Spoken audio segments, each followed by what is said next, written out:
Hello दोस्तों, welcome to विश्वास YouTube channel. दोस्तों, इस वीडियो में हम लोग प्रॉफिट एंड लॉस के कॉन्सेप्ट्स के बारे में समझेंगे।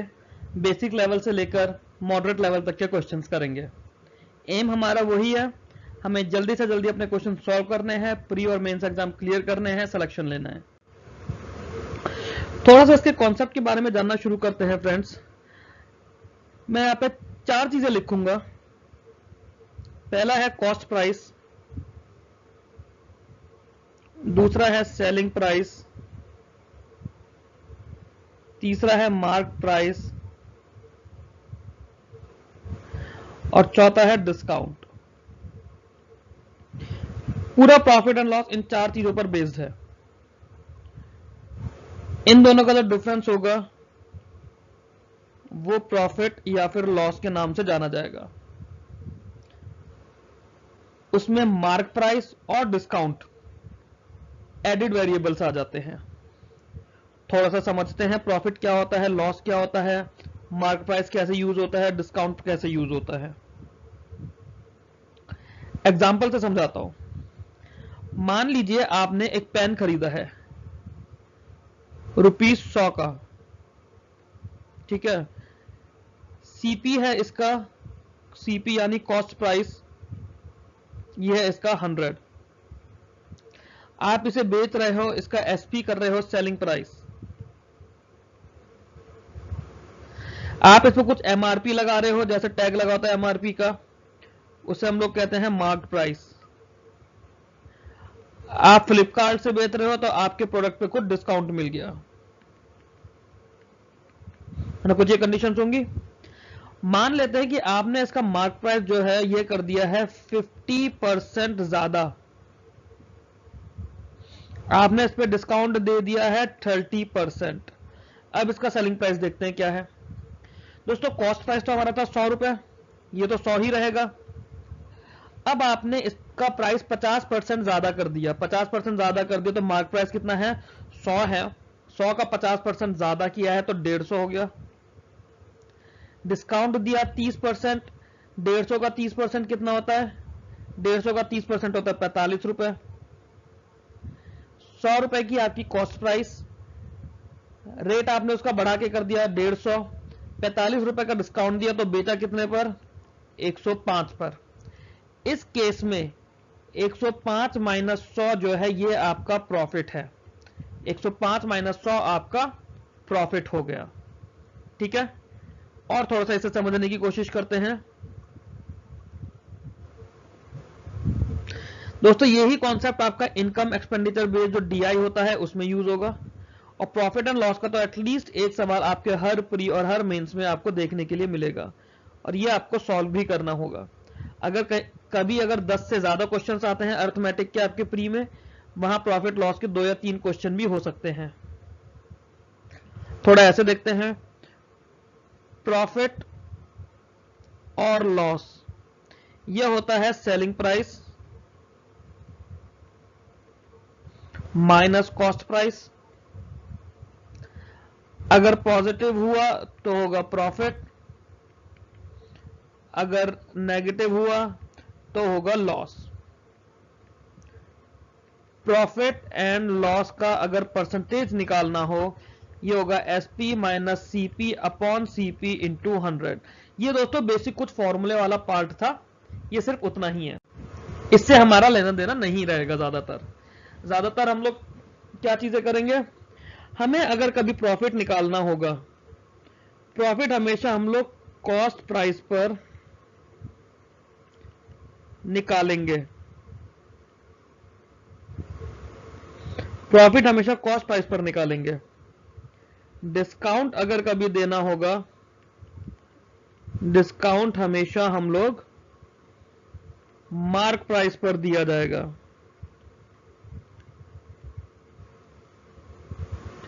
डिस्काउंट हमेशा मार्क प्राइस पर दिया जाएगा। तो दोस्तों, प्रॉफिट के लिए कॉस्ट प्राइस रहेगा, डिस्काउंट के लिए हमेशा एमपी रहेगा। मार्क प्राइस में से अगर डिस्काउंट को हम माइनस करेंगे तो हमारा सेलिंग प्राइस निकलेगा।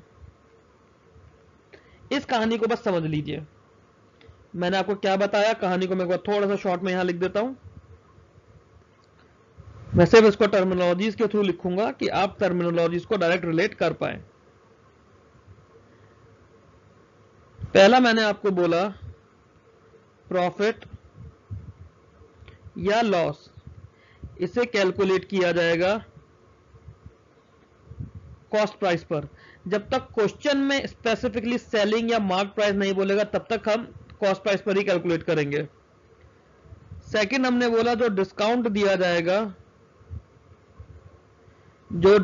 दिया जाएगा वो हमेशा मार्क प्राइस पर दिया जाएगा। जो प्राइस मार्क कर दिया है उस पर डिस्काउंट दिया जाएगा। तीसरी एक बहुत इंपॉर्टेंट चीज होती है दोस्तों, cost of transportation. Cost of transportation हो गया या फिर कॉस्ट ऑफ रिपेयर हो गया या फिर क्लीनिंग की कॉस्ट हो गई, ये सब कुछ हमारा सीपी में ऐड होगा। सीपी में ऐड होगा। मान लेते हैं आपने 100 रुपए का कोई पेन लेकर आया, 10 रुपए आपके ऑटो के लग गए, तो आपको उस पेन की कॉस्ट पड़ी 110 रुपए। अब अपने क्वेश्चंस पर आते हैं। क्वेश्चंस में कॉन्सेप्ट को भी समझेंगे और हम डायरेक्ट अप्लाई भी करेंगे। ठीक है, पहला क्वेश्चन है, कॉस्ट प्राइस है 50 ऑरेंजेस की, वो सेलिंग प्राइस है 40 ऑरेंजेस की। इसको आप दो तरह से समझो। पहला मेथड है CP of 50 oranges is equals to SP of 40 oranges, मतलब 50 CP is equals to 40 SP। यहां से अगर मैं CP अपॉन SP का रेशियो ले लूंगा, मेरा रेशियो आ जाएगा 4/5, मतलब 4 जो है मेरी CP है, 5 जो है मेरी SP है। दोस्तों अगर 4 CP हुआ 5 SP हुआ तो प्रॉफिट कितना हो जाएगा? प्रॉफिट हो जाएगा 1। अगर हमें प्रॉफिट का परसेंटेज निकालना होगा, हमने बोला था कि प्रॉफिट या लॉस हमेशा कॉस्ट प्राइस पे कैलकुलेट किया जाएगा, तो प्रॉफिट परसेंटेज हो जाएगा 1/4 मल्टीप्लाई बाई 100, दैट इज 25%, या 1/4 देखते ही हम उसे 25% समझ लेते हैं। क्लियर हुआ? एक और तरीका इसी क्वेश्चन को करने का, इस वाले तरीके में दोस्तों आपको इसे समझना ज्यादा है, लिखने का इतना नहीं होगा। ये कॉन्सेप्ट क्या बोलता है, अगर मैंने 40 ऑरेंजेस बेचे हैं तो मेरे 50 ऑरेंजेस की कॉस्ट प्राइस आ गई। ऐसे समझो कि आपने 1-1 रुपए का संतरा लिया, आपके संतरे हो गए 50 रुपए के। अब आपने 40 संतरे बेचे और आपके 50 रुपए संतरे की कीमत वसूल हो गई, आप पे 10 संतरे रह गए। मतलब आपने जब कॉस्ट प्राइस करा, कॉस्ट प्राइस आपका क्या रहा? 50 ऑरेंजेस। आपने जब सेलिंग प्राइस करा तो ये आपका कितना रहा? 40 ऑरेंजेस। दोस्तों जब क्वांटिटी में हम लोग इसे करते हैं ना, तो हम क्रॉस मल्टीप्लाई मान लेते हैं, मतलब 40 हो यहां पे हो जाएगा हमारा कॉस्ट प्राइस, 50 यहां पर हो जाएगा हमारा सेलिंग प्राइस। जब भी हम क्वांटिटी में हमारी प्राइसिंग होती है तो उसका प्राइस से इनवर्स रिलेशनशिप होता है। इस केस में 40 हो जाएगा कॉस्ट प्राइस, 50 हो जाएगा सेलिंग प्राइस। यहां से आपका प्रॉफिट आ जाएगा। प्रॉफिट हमने पढ़ा था, प्रॉफिट हमने क्या पढ़ा था? SP minus CP।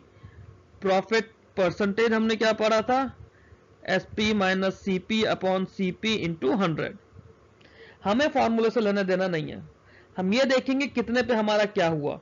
हमें कॉस्ट प्राइस दे रखा है 50 ऑरेंजेस का equals to selling price of 40 oranges, मतलब देखते ही हमें पता चलेगा कि ये इनवर्स होता है ऐसे केसेस में जब क्वांटिटी में प्राइसिंग दी होती है। तो क्या हो जाएगा? Cost price 40, selling price 50। 40 और 50 को देखते ही हम समझेंगे कि 10 का डिफरेंस है, मतलब 25%। 25% आंसर। और इस तरह के कुछ सवाल देखेंगे, फिर धीरे धीरे अपना लेवल बढ़ाएंगे। भुवनेश ने 2 टेप रिकॉर्डर बेचे हैं सेम प्राइस पे। एक पे इसे 10% का प्रॉफिट हो रहा है, दूसरे पे 10% का लॉस। तो ओवरऑल गेन और लॉस हमें बताना है ट्रांजैक्शन का। एक बार इसको समझते हैं, उसके बाद आप इसे ओरली कर पाएंगे। ठीक है, इसमें क्या बोलता है? Sells at the same price, मतलब सेम प्राइस पर बेचा है। अगर 10% का प्रॉफिट हो रहा है उसको, तो मतलब 10 रुपए की चीज को 11 रुपए में बेचेगा। तभी 10% का प्रॉफिट होगा। अगर 10% का लॉस हो रहा है तो 10 रुपए की चीज को 9 रुपए में बेचेगा। बट कंडीशन ये दी हुई है कि ये अगर सीपी है और ये एसपी है तो ये जो हो गया ये मेरा सेम होना चाहिए। क्यों? क्योंकि सेम एसपी इज गिवन, दे रखा है ना, sells to tape recorder at the same price. तो मैं क्या करूंगा, मैं इसको 9 से मल्टीप्लाई कर दूंगा, इसको 11 से। 90 की चीज 99 में बेची, 110 की चीज 99 में बेची, टोटल चीज कितने की हो गई? 200 की। कमाई कितने? 198। लॉस कितना हुआ? 2/200 मतलब 1%। अब जब सेलिंग प्राइस सेम है, हमने बात करी थी कि अगर सेम उसका प्रॉफिट लॉस हो, 10% का ही प्रॉफिट है, 10% का ही लॉस है, तो मतलब लॉस कितना हो जाएगा फाइनली? 1%। हमने पढ़ा था ना परसेंटेज में R²/100 करके, तो लॉस हो जाएगा 1%। आगे देखते हैं।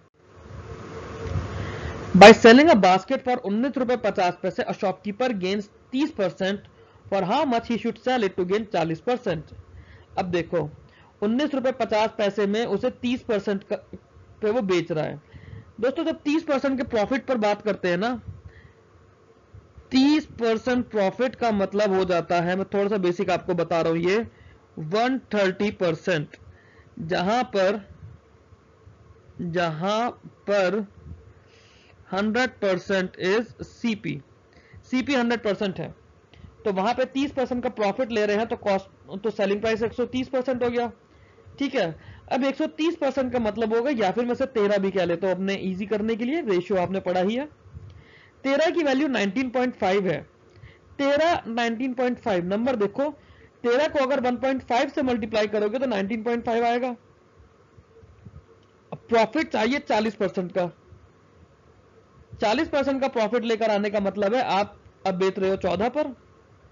14 पर आपको बेचना है तो आप कितने का बेचो?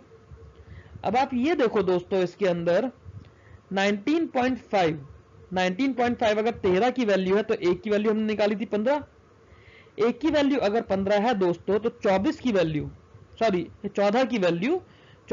हो जाएगी 21।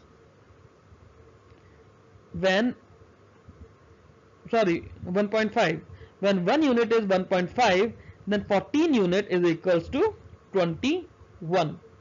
अगर आपको ये ओरल इसमें समझ नहीं आया तो आप लोग मेरे को कमेंट में पूछ लीजिए या फिर टेलीग्राम और व्हाट्सएप पर पूछ लीजिए। अगले सवाल पर चलते हैं। On selling an article for ₹170 a shopkeeper loses 15%। In order to gain 20% उसे आर्टिकल कितने पर बेचना है?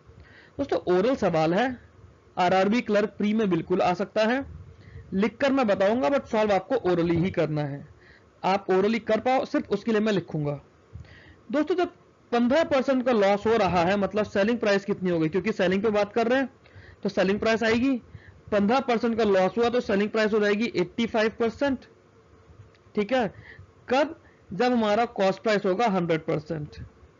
ठीक, सेलिंग प्राइस 85% है और 85% की वैल्यू हमें गिवन है 170। इसका मतलब है 1% इज इक्वल टू 2। 85% अगर 170 रुपए है तो 1% की वैल्यू हो जाएगी 2 रुपए। हमें पूछा है कि 20% का प्रॉफिट चाहिए, मतलब SP2 हमें कितनी चाहिए? 120%। दोस्तों अगर 1% की वैल्यू 2 है तो 120% की वैल्यू कितनी हो जाएगी? 240। दोस्तों अगला सवाल देखते हैं। By selling a table for ₹1140 a man loses 5%। In order to gain the 5% the table must be sold for.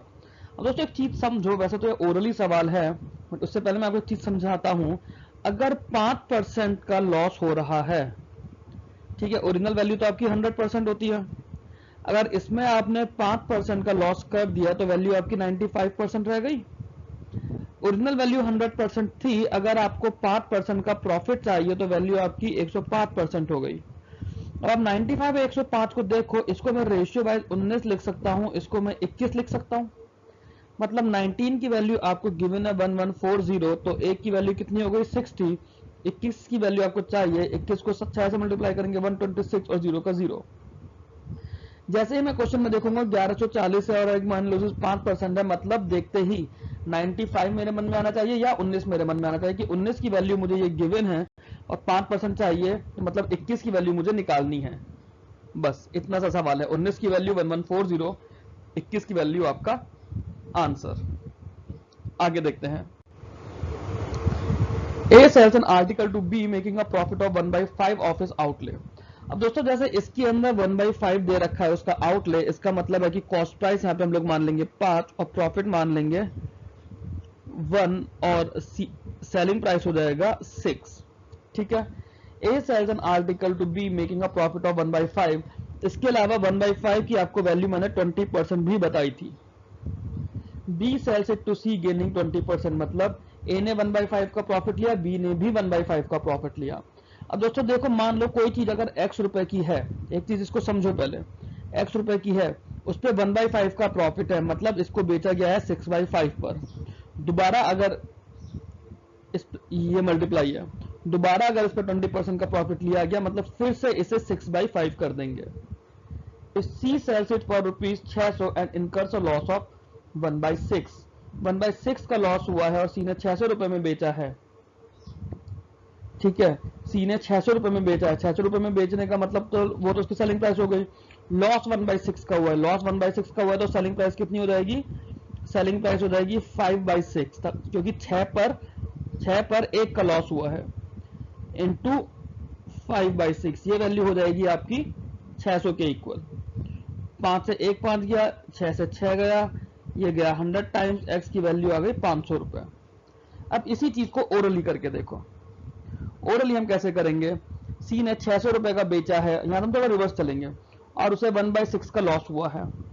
1/6 का लॉस होने का मतलब है कि 5 की वैल्यू 600 रुपए है, तो एक्चुअली में वैल्यू 720 होती। 720 कब हुई होगी? 720 तब हुई होगी जब C ने 20% का प्रॉफिट लिया।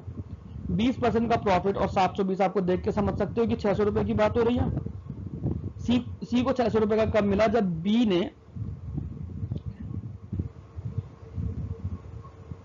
ने 20% का प्रॉफिट लिया।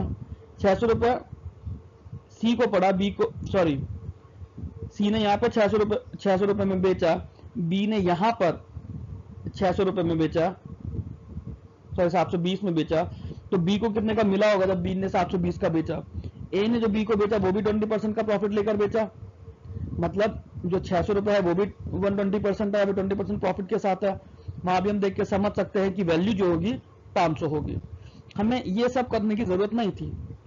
दोबारा से इसको ओरली समझो। आप इतना सब लिखने की जरूरत किसे है? एग्जाम में आपके पास इतनी फुर्सत है क्या? आरबीआई असिस्टेंट जैसे एग्जाम में आपको पूरे 20 मिनट में 35 के 35 क्वेश्चन करने होते हैं मैथ्स में।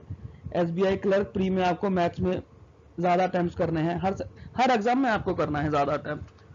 तो क्या आपके पास इतनी फुर्सत है कि आप फालतू की कैलकुलेशन करते रहोगे? सोचो बस, खाली क्वेश्चन पढ़ते पढ़ते ऐसे सोचो। ए ने आर्टिकल बी को बेचा, मतलब 1/5 का मतलब वैल्यू 5 से 6 हो गई।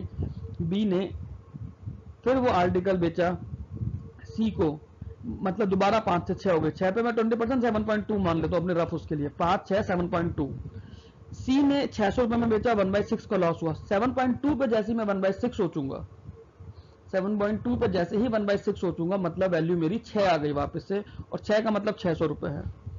6 का मतलब 600 रुपए है, ओरिजिनली वैल्यू मेरी 5 चल रही थी, तो 5 का मतलब 500 रुपए। इतना सा सवाल है। आगे देखते हैं। रमेश ने 10 साइकिल खरीदी है 500 रुपए में। रमेश ने 10 साइकिल खरीदी है 500 रुपए ईच में, उसने उन्हें सेल कर दिया है 750 ईच में, मतलब 5 उसने 750 में बेची है, रिमेनिंग उसने 550 में बेची है। तो बताना है टोटल गेन और लॉस परसेंटेज। अब आप ये देखो, टोटल गेन उसे कितना हो रहा है? 10 साइकिल 500, इतना सोचते हुए और क्वेश्चन पढ़ते हुए मैं सोच लूंगा कि 5000 रुपए की उसने खरीदी है, 5 साइकिल पे उसे 250 रुपए का प्रॉफिट हुआ है। 5 साइकिलों पे 250 रुपए का प्रॉफिट हुआ है। 250 रुपए का प्रॉफिट होने का मतलब 1250 रुपए। बची हुई 5 पे उसे 50 रुपए का, मतलब 500 रुपए का प्रॉफिट हुआ है, मतलब 1750 रुपए।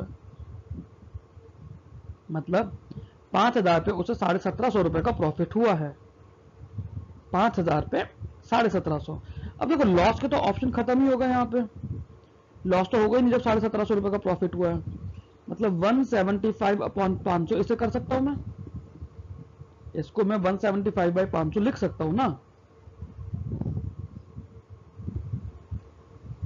1750 अपॉन 5000 था, 175 बाई 500 लिख सकता हूं। 25 से कैंसिल करूंगा तो ये वैल्यू आएगी 7 अपॉन 20। 25 से करूंगा तो वैल्यू आएगी 7 अपॉन 20। 7 अपॉन 20 क्या होता है फ्रेंड्स? 7 अपॉन 20 से अगर मैं 100 से मल्टीप्लाई कर दूंगा तो ये वैल्यू होती है 35% की। Answer is 35%। आगे चलते हैं। A man purchased 150 pen at the rate of 12 रुपए per pen. He sold 50 pen at a gain of 10%. The percentage gain at which he must sell the remaining pen so as to gain 15% on the whole outlay. अब आप देखो दोस्तों, costing से हमें मतलब नहीं है, हमें परसेंटेज पे बात कर रहे हैं। 150 पेन है, 150 पेन के 3 हिस्से हो गए। अगर 50 पेन बेचे हैं, मान लो 50 ही हो गए, 50 ही हो गए, 50 ही हो गए, इस पे उसे 10% का प्रॉफिट हुआ है। ठीक, अब यहाँ पे उसे 15% चाहिए, यहाँ पे उसे 15% चाहिए। पूरा 15% बनाने के लिए यहाँ का 5% कम है, ये आप ओरली सोच सकते हो। ये 5% कम हो रहा है यहाँ पे। इस 5% को, क्योंकि ये दोनों बराबर बराबर हैं, मैं यहाँ बराबर बराबर 2.5% बांट सकता हूँ। या फिर अगर मेरे पास 150 पेन है, मैंने 50 पेन ये बेच दिए, 100 पेन ये बेच दिए, यहाँ मैंने 10% का प्रॉफिट लिया, यहाँ मेरे को 15% का लेना ही लेना है। बचा हुआ जो 5% है इस 50 का, वो मैं 100 में कितने पे करूंगा? 2.5% पर जाएगा। आंसर आ गया 17.5%। जो ये 5% यहाँ पे कम है उसको मैंने वहां डिस्ट्रीब्यूट कर दिया। यहाँ पे करूंगा तो यहाँ पे क्योंकि इक्वल इक्वल पेन है तो मैं 5% को बराबर बराबर यहाँ बांट दूंगा 2.5% में। इस तरह से करूंगा तो आपको ये सोचना पड़ेगा कि यहाँ पे क्योंकि क्वांटिटी डबल हो रही है तो 5% जो है खाली 2.5% बनेगा। अगला सवाल, A vendor purchased 40 dozen bananas for 250 रुपए। ठीक है, 40 dozen. Out of these 30 bananas were rotten. 40 dozen की बात करते ही मेरे दिमाग में 480 आएगा, क्योंकि अगली लाइन पढ़ते ही मैंने 30 बनाना, मतलब नंबर पे बात कर रहे हैं। 30 बनाना इसमें से खराब होगा, कुड नॉट बी सोल्ड। इतना सोचते मेरे दिमाग में आएगा कि 450 उसने बेचे हैं। At what rate per dozen should he sell the remaining bananas to make a profit of 20%। ठीक है, अब उसे 250 रुपए के उसने लिए हैं, 250 का 20% होता है 50। ठीक है, मतलब उसे 300 रुपए में बेचने हैं। 450 केले उसे 300 रुपए के बेचने हैं। तो ये वैल्यू 3:2 आ रहा है, 3:2 आ रहा है ना। हर 2 रुपए में 3 केले जाएंगे, हर 2 रुपए में अगर 3 केले जाएंगे मतलब 8 रुपए के 12 केले। ये चीज तो क्लियर हो गई ना यहीं से। जब उसे 450 केले उसे 300 रुपए में बेचने हैं, मतलब 450 300 का रेशियो लिया, 3:2 आ गया, मतलब 3 केले 2 रुपए का बेच रहा है। अब इसी चीज को अगर मैं ओरली सोचूंगा तो मुझे क्या कुछ इतना लिखने की जरूरत है? मैं सिर्फ इतना देखूंगा कि 40 डजन बनाना है 250 रुपए के, 30 बनाना खराब हो गए, 40 को 12 से मल्टीप्लाई तो ईजी है, 12×4=48। 30 खराब हो गए तो 450 नंबर ईजी है। 250 रुपए का उसे 20% का प्रॉफिट चाहिए, मतलब 250 का 300 ईजी है। यहां तक आपको यह समझ आ जाना चाहिए कि 450 300 दो चीजें हो गई। 450 केले, 300 रुपए उनकी सेलिंग प्राइस। रेशियो देख लिया आपने, 450 300 का रेशियो भी सिंपल है, 15 दूनी 30 होता है, 15 3 45 होता है। 3:2 आते ही आपको समझ आ गया, 3 केले 2 रुपए के, 3 चौक 12, 2 चौक 8, 8 रुपए के 12 केले। बस इतना सा है। अगला सवाल देखते हैं। A trader sold 2 bullocks for 8400 each, neither losing or gaining in a total. If he sold one of the bullocks at the gain of 20%, the other is sold at. देखो दोस्तों, कॉस्ट प्राइस सेम है, ठीक, sorry selling price. CP से हम लोग SP जा रहे हैं। अब एक चीज देखो, मैंने आपको परसेंटेज में बताया था, हम लोग जब 1/5 बढ़ाएंगे, ए से बी को ऐसे देख लो, अगर हम लोग 1/5 बढ़ाएंगे तो 1/6 हमें कम करना पड़ेगा। ये हमने पढ़ा था। अब अगर मैं एक ब्लॉक को 20% प्रॉफिट पर बेच रहा हूं, पहले ऐसे समझो, 20% प्रॉफिट मतलब जो 8400 रुपये है उस पर मुझे कितने का फायदा हो रहा है, वो 20% की वैल्यू है। ठीक है, 20% वैल्यू मतलब 20% 84, 12 सत्ते 84 होता है, 12 सत्ते 84 होता है ना। तो 700 रुपये मेरी कॉस्ट प्राइस निकल कर आ गई। 700 का 7000, 700 का 20% 1400 हो जाएगा। अब एक पे अगर यहाँ देखो, एक पे अगर मैं 1400 रुपये का प्रॉफिट ले रहा हूँ तो दूसरे पे 1400 रुपये का लॉस भी होगा, क्योंकि 2 बुलॉक्स है तो हमने सेम कॉस्ट प्राइस का मानेंगे।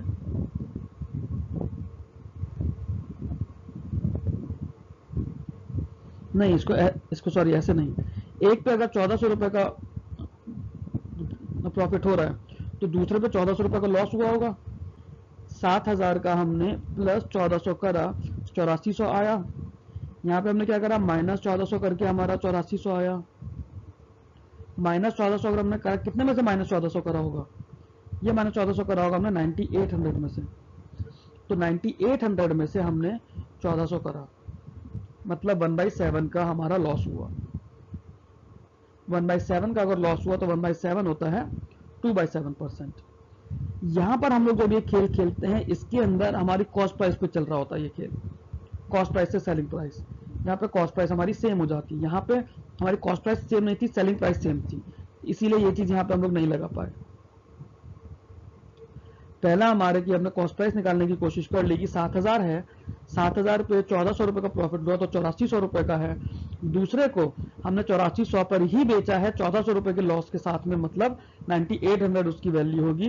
अब 14 सत्ते 98 होता है, मतलब 1/7, और 1/7 का मैंने आपको बताया था परसेंटेज में 14 2/7%। क्या मुझे इस क्वेश्चन में पेन चलाने की नीड थी? नहीं, ये क्वेश्चन मेरे लिए सिर्फ इतना सा था कि 8400 रुपये मेरे पास 20% का प्रॉफिट लेकर है। 20% मतलब 120, 12 सत्ते 84 होता है, 12 सत्ते 84 का मतलब वैल्यु मेरी 7000 हो गई। 1400 रुपये का उस पर प्रॉफिट लिया है, दूसरे पे 1400 का लॉस लिया होगा, जो 8400 बनाने के लिए वो 9800 का होगा। एक 1400 9800 14 सत्ते 98 होता है, मतलब 1/7, 1/7 का मतलब 14 2/7। अगला सवाल देखते हैं। अब ये वाला सवाल देखते हैं फ्रेंड्स। इसके अंदर क्या है, मिल्कमैन ने 2 काव खरीदी है 750 रुपए की। पहले की भी कॉस्ट और दूसरे की भी कॉस्ट मिला के 750 रुपए हो गया। पहली काव पे उसे 22% का प्रॉफिट हुआ, सेकंड काव पे 8% का लॉस हुआ। मैंने मान लिया कि पहली काव की कॉस्ट है 100A, दूसरी काव की कॉस्ट है 100B। ठीक है, ये उसकी टोटल कॉस्ट प्राइस हो गई 100A प्लस 100B। अब उसने जो पहली काव को बेचा 22% का प्रॉफिट हुआ उसे, मतलब 122A पे बेचा। दूसरी काव को 8% के लॉस पर बेचा, मतलब 92B पर बेचा। ठीक है, दोनों का जो सम है ये दिया है कि कोई प्रॉफिट लॉस नहीं हुआ है होल ट्रांजैक्शन में, तो दोनों का जो सम है ये वैल्यू दोस्तों इसके अंदर निकल कर आती है 100A प्लस 100B। अब इस चीज को लॉजिकली सोचो, इस चीज को लॉजिकली सोचो आप। उसने कुछ इस तरह से लिया होगा कि ये जो 22% का इसको यहाँ पे प्रॉफिट हो रहा है और जो इसको 8% का लॉस हो रहा है, ये दोनों चीजें बराबर है। जो भी मैंने ये कुछ लिखा है, क्या ये सब लिखने की नीड है? नहीं आता तो आप और सोचो। अगर मैं ए को इधर ले आऊं, बी को इधर ले जाऊं, 122 माइनस 100 मेरे पास 22A बचा, ये वैल्यू 100 माइनस 92 8B के बराबर बची। यही चीज मैं कह रहा हूं, अगर लॉजिकली मैं इसको सोचूं, एक काव पे उसे 22% का प्रॉफिट हो रहा है, दूसरी काव पे उसे 8% का लॉस हो रहा है। 22% का प्रॉफिट होने पर 8% का लॉस होने पर कोई ओवरऑल प्रॉफिट लॉस नहीं है, मतलब ये दोनों वैल्यू सेम होनी चाहिए ना। मतलब 22% पहली काव का और 8% दूसरी काव का सेम होना चाहिए, यही तो मतलब हुआ। अगर पहली काव का 22%, दूसरी काव का 8% सेम लिया, 22A is equal to 8B, ये मैं डायरेक्ट लिख सकता हूं, बिना इसके लिखे मैं डायरेक्ट इस कंक्लूजन पर आ सकता था। अगर इस कंक्लूजन पर आता हूं, मैं यहां से A/B निकाल सकता हूं 4/11, A/B 4/11 आ सकता है ना, ये मुझे निकालना पड़ेगा। अगर ये निकाल दिया तो फिर मुझे आगे कुछ नहीं लिखना। A/B 4/11 होता है, 4/11 होने का मतलब है टोटल हुआ 15, और आपके पास वैल्यू है 15 की 750, मतलब एक की वैल्यू हो गई 50, 4 की वैल्यू 200, 11 की वैल्यू 550। सेकंड काव पे हम लोग बात कर रहे हैं सेकंड काव की सेलिंग प्राइस निकालने की, जिसकी कॉस्ट प्राइस हमने निकाल दी है 11 को 50 से मल्टीप्लाई करके 550। 550 अगर उसकी कॉस्ट प्राइस है, अब आप दोबारा देखो इस पे 8% का लॉस है, मतलब 500 रुपए पर 8% का लॉस, बचे हुए 50 रुपए पे 8% का लॉस। 500 का 8% 40, बचे हुए 50 का 8% 4, टोटल 44 रुपए का लॉस, 550 में से 44 गए, आपका आंसर आ गया 506 रुपए। ये रहा दोस्तों आप लोगों का आंसर। ओरली सवाल करना है, कम से कम पेन चलाना है, जितना कम पेन चलाओगे उतना ज्यादा टाइम बचा पाओगे, बट कैलकुलेशन बोल के करोगे तो ज्यादा जल्दी होगी और खुद से खुद की गलती को पहचान पाओगे। अगले सवाल पर चलते हैं। दोस्तों ये वाला सवाल देखते हैं। इसमें दिया है sum of CPs of 2 cows is ₹13,000। Both the cows are sold at a profit of 20% and 40% respectively with their SP being the same. मतलब सेलिंग प्राइस सेम है, दोनों की CP का सम 13,000 है। What is the difference of CPs of both the cows? इसको ऐसे मान लेते हैं, एक को हमने पहली काव को A मान लिया, दूसरी काव को B मान लिया। अभी लिखेंगे नहीं, अभी सिर्फ देखेंगे समझेंगे, फिर इसे ओरली करते हैं हम लोग, ठीक है। अगर मैंने पहली काव का कॉस्ट प्राइस 5A मान लिया, दूसरे का 5B मान लिया, 20% का प्रॉफिट मतलब ये वैल्यू हो गई 6A, और इस पे 40% का प्रॉफिट मतलब ये वैल्यू हो गई 7B, ठीक है। मतलब 6A is equals to 7B। ये एक कंडीशन आ गई, ये कंडीशन हमें दी हुई है। इस कंडीशन का मतलब है कि हमारे पास A रेशियो B जो हुआ ये 7:6 हो गया। 7:6 होने का मतलब है दोस्तों, अगर 13,000 है, ठीक है, A और B है 7:6 में, तो 5A और 5B का रेशियो भी 7:6 होगा। मतलब इसको मैं डायरेक्ट एक अगर बोलूं तो एक इसके अंदर 13,000 में एक 7,000 का हो गया, एक 6,000 का। ये क्लियर हुआ। 7:6 जब आया मतलब A की कॉस्ट 7 हो गई, B की कॉस्ट 6 हो गई, और 7 और 6 13 होते हैं, और ये 13,000 है, मतलब A की कॉस्ट 7,000 और B की कॉस्ट 6,000। अब दोस्तों इसी चीज के लिए क्या मुझे इसमें पेन चलाने की जरूरत थी? मेरे को तो नहीं लगता इसमें पेन चलाने की जरूरत होनी भी चाहिए। क्यों? जब मैंने देखा कि मेरे पास 20% और 40% का प्रॉफिट है, तो मैं इसको क्या देखूंगा कि अगर मैं मान लो इसको 1.2 और 1.4 भी ले लूं, ठीक है, दोनों का सेम दे रखा है ना मुझे, या फिर मैं 120 और 140 भी ले लूं, 120% और 140%, और दोनों सेलिंग प्राइस सेम है, मतलब 120 रेशियो 140, मतलब 6:7। यही तो मतलब हुआ, 6:7। अब क्योंकि ये सेलिंग प्राइस का रेशियो होगा तो कॉस्ट प्राइस में रिवर्स हो जाएगा। सेलिंग प्राइस का रेशियो है तो कॉस्ट प्राइस में रिवर्स हो जाएगा। 7:6 में हो जाएंगी दोनों की कॉस्ट प्राइस। 7:6 होने का मतलब 7,000 और 6,000। डिफरेंस पूछा है दोस्तों, तो डिफरेंस कितना आ गया? 1,000 रुपए का। अगले क्वेश्चन पर चलते हैं। देखिए दोस्तों ये सवाल आता है अगला। सेलर है वो अपना सेलिंग प्राइस कैलकुलेट कर रहा है 6% प्रॉफिट लेकर। हाउएवर उससे कुछ गलती हुई, यूनिट और टेंस डिजिट बदल गई। जैसे मान लो 240 है तो इसमें यूनिट डिजिट है 0, टेंस डिजिट है 4। 250 है, यूनिट डिजिट है 0, टेंस डिजिट है 5। इस तरह से यूनिट और टेंस डिजिट उसकी बदल गई, ठीक है। अगर उसकी यूनिट और टेंस डिजिट बदल गई तो उसने देखा कि प्रॉफिट जो चेंज हुआ है वह 9 रुपए का हुआ है, और प्रॉफिट परसेंटेज में 2.4% का चेंज आया है। कॉस्ट प्राइस पूछी है। देखो दोस्तों ये ऐसे तो देखने में बड़ा डरावना सा लग रहा है। जब भी मुझे सवाल डरावना सा लगता है मैं उसे ऑप्शन से करने की कोशिश करता हूँ। आप लोग पूछते हो ना कि ऑप्शन से कैसे कर रहे हैं। जब भी सवाल अजीब सा लगे जिसकी हमने प्रैक्टिस नहीं करी हुई और वो बहुत ज्यादा लंबा ट्रेडिशनल मेथड लगे, हम उसे ऑप्शन लगाने की कोशिश करेंगे। मैं एक बार में 2 ऑप्शन लेकर चलूंगा। 2400 अगर 240 रुपए का है तो उसका 6% कितना आएगा?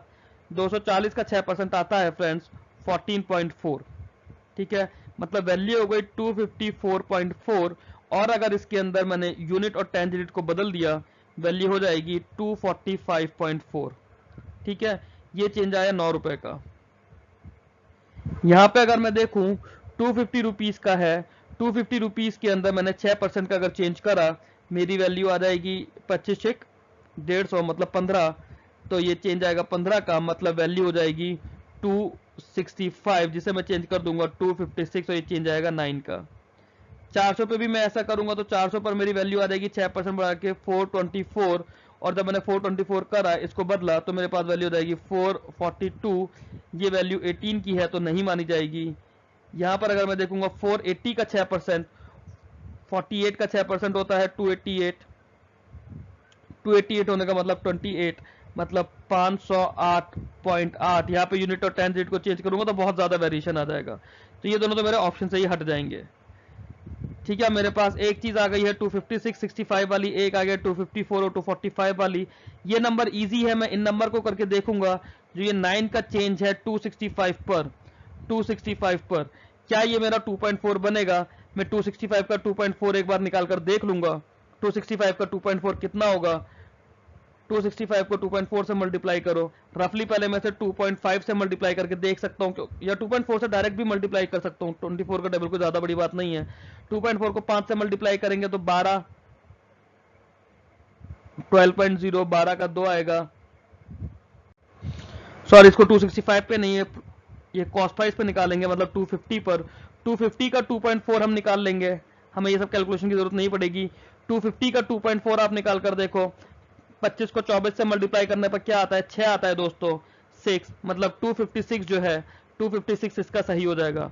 240 को अगर मैं 2.4 मल्टीप्लाई करूंगा तो 24 का स्क्वायर होता है 576, 57 पॉइंट से मतलब 5.76, यहाँ 5.76 की वैल्यू नहीं है, तो ऑप्शन मेरा 250 आ जाएगा।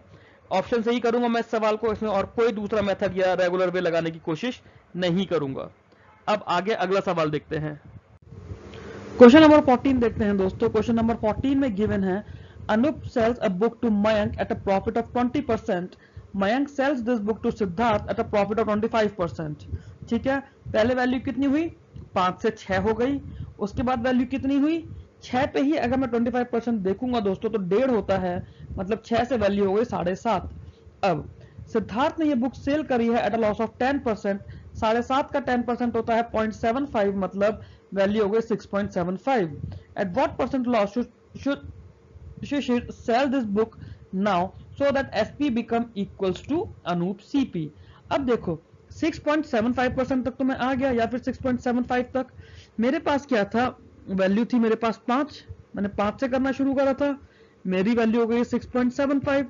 6.75 होने का मतलब है दोस्तों मेरे को 1.75 का लॉस चाहिए, बट ये जो 1.75 का लॉस चाहिए मुझे 6.75 पर चाहिए, दैट मींस 1.75 अपॉन 6.75। यहां से पहले तो मुझे कोई भी इसके अंदर पेन की जरूरत नहीं थी। अब यहां पे मेरे को इन फिगर्स को लिखने के लिए पेन की नीड पड़ी, तो पॉइंट से पॉइंट हटा के अगर मैं 25 से कैंसिल भी करूंगा, this will be 25 7 times and this is 25 2 50, बचा 17, 175, 7/27, 7/27 आ गया दोस्तों। 7/27 जब आता है तो मैं इसको 7 इंटू 1/27 कर सकता हूँ। 1/9 की वैल्यू होती है मेरे पास 11.01, सॉरी 11.11, तो 1/27 भी मैं निकाल सकता हूँ, इसको भी 3 से डिवाइड कर दो।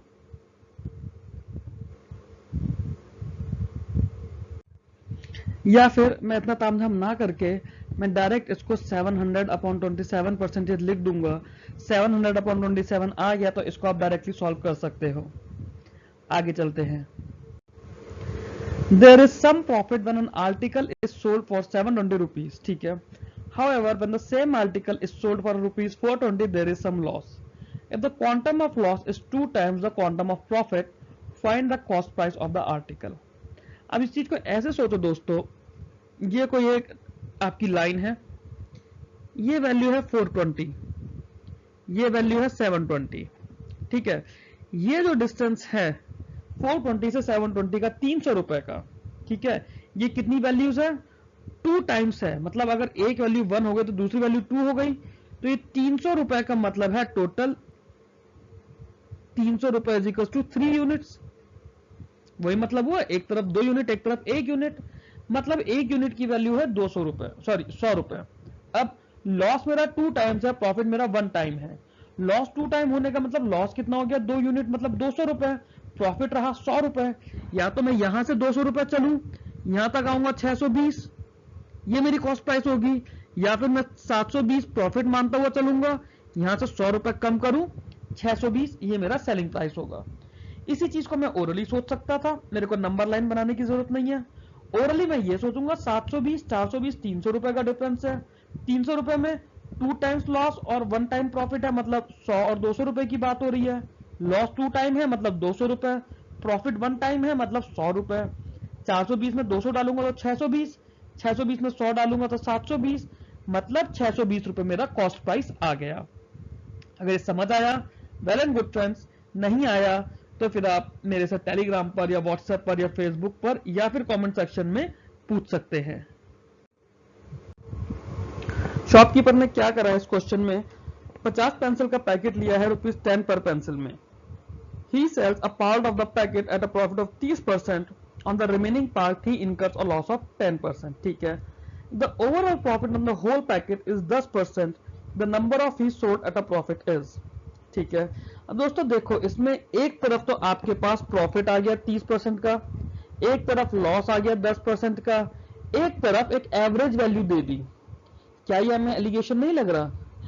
मतलब अगर 130% पर उसने बेचा या फिर उसने 90% पर बेचा, टोटल उसे कितना मिला? Mean value 110%। मतलब 30% प्रॉफिट मिला तो 130 पर उसने बेचा, 10% का लॉस हुआ तो 90 पर उसने बेचा, ओवरऑल प्रॉफिट उसे 10% का हुआ, मतलब 110 पर उसने बेचा। रेशियो में यहां से देख सकता हूं, रेशियो मेरा डायरेक्ट 2:2 आएगा। 2:2 मतलब 1:1, 1:1, 2:2। दोस्तों इसका मतलब हुआ कि मेरे पास उसने 25 पैकेट एक तरफ बेचे, 25 पैकेट एक तरफ बेचे, तभी तो ऐसा हुआ होगा। अब इसको लॉजिकली सोचने की कोशिश करो। उसके पास 50 पैकेट है, ठीक है, सॉरी 50 पेंसिल हैं उसके पास, और उसकी कॉस्टिंग हमें नहीं निकालनी। हमें यह सोचना है कि उसने कुछ को तो उसने 30% का फायदा लिया, ठीक है, कुछ पे उसने 10% का लॉस लिया।